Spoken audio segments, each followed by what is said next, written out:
You know how extremely competitive in South Korea. It's enough to make you question your entire existence. Korea ranks near the bottom in happiness among developed countries. It has the lowest birth rate in the world. Its education system? Extreme. That's not random. So how brutal is it really? And why did it become this way? Alright, no fluff. Let's break it down to the root.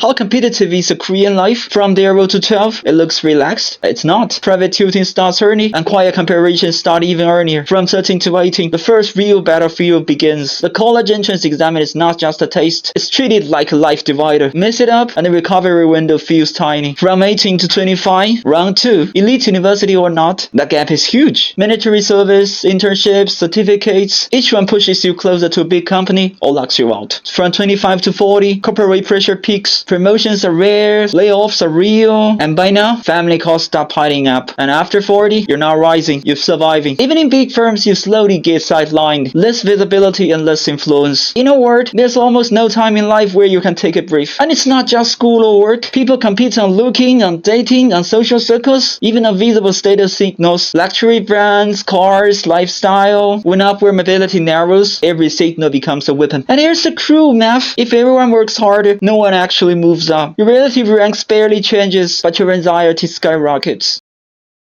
Let's be clear, Korea's competition is not about starvation. Most people are educated, the middle class are large. Basic survival is not the issue. The real fight is for position. Work at a major corporation, higher social status. Work at a small, mid-sized firm, lower status. It's not a moral judgment, it's a structure. After the war, Korea poured national resources into building giant conglomerates. These companies control supply chains, finance, logistics, top to bottom. And small companies often just orbiting the giants. Employees at major corporations get strong benefits and social recognition. Outside that one, more risk, more instability. Over time, getting into a major group became more than a job. It became a social identity marker, not just income, a label. And here's the kicker. If you can't get into Samsung, chances are you won't get into SK or LG either. One evaluation system, one filter. Miss it once, and your path narrows fast.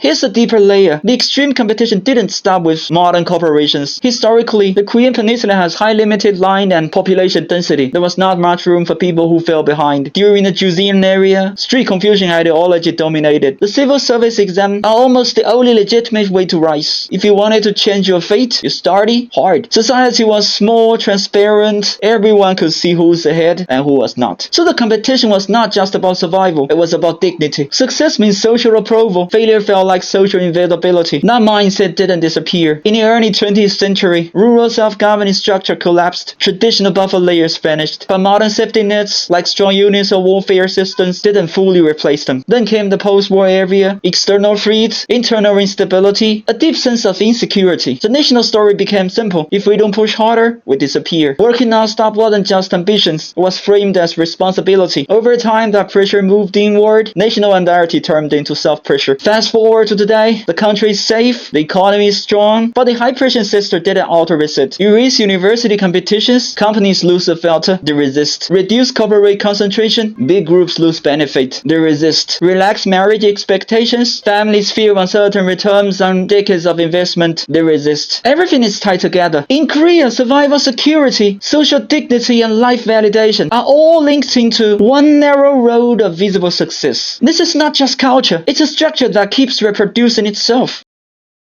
So what happens under this kind of pressure? On one side, people self-discipline early, they compress themselves, and the system runs efficiently, stable. On the other side, the system has low tolerance for deviation. Suicide rates are high, depression rates are high, gender conflict is sharp. Some young people look at the game and say, no thanks. They don't marry, they don't buy home, they don't have kids. They work convenience store jobs, share apartments, spend as little as possible, skip company dinners or social climbing. If you can't win again, just flip the table. Now here's the obvious question. If it's starting tense, why not just immigrate? Because again, the competition is not about hunger, it's about status. Income levels are decent, public safety is strong, healthcare works, infrastructure works. Living means uncertainty, not always a better deal. Korea is hard to endure, but it's not hard to survive. People complain loudly, but their choices are practical. Alright, that's it for today. If you also like digging to the root, hit subscribe. Next topic we go on with Korea.